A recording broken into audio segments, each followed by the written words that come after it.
One of the reasons that deep learning researchers have been able to scale up neural networks and build really large neural networks over the last decade is because neural networks can be vectorized. They can be implemented very efficiently using matrix multiplications. And it turns out that parallel computing hardware, including GPUs, but also some CPU functions, are very good at doing very large matrix multiplications. In this video, we'll take a look at how these vectorized implementations of neural networks work. Without these ideas, I don't think deep learning would be anywhere near success and scale today. Here on the left is the code that you had seen previously of how you would implement forward prop or forward propagation in a single layer.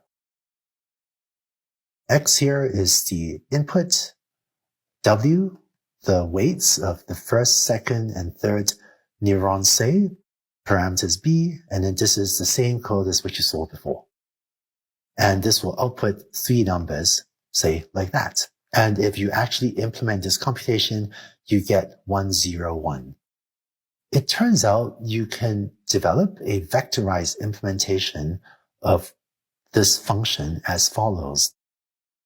Set X to be equal to this. Notice the double square bracket. So this is now a 2D array, like in TensorFlow.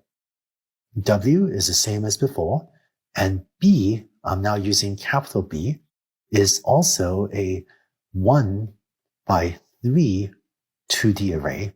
And then it turns out that all of these steps, this for loop inside, can be replaced with just a couple lines of code. Z equals np.matmul.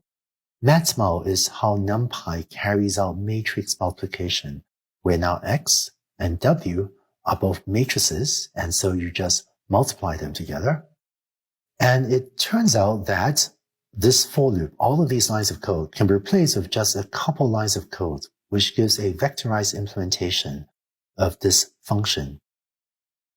So you compute Z, which is now a matrix again, as numpy.matmul between AN and W, where here AN and W are both matrices, and matmul is how NumPy carries out a matrix multiplication. It multiplies 2 matrices together and then adds the matrix B to it.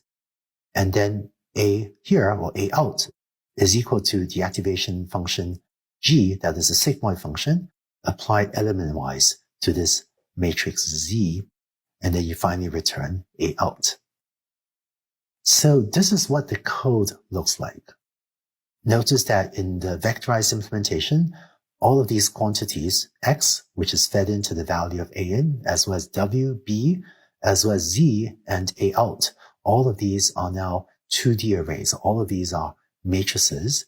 And this turns out to be a very efficient implementation of one step of forward propagation through a dense layer in the neural network. So this is code for a vectorized implementation of forward prop in a neural network. But what is this code doing and how does it actually work?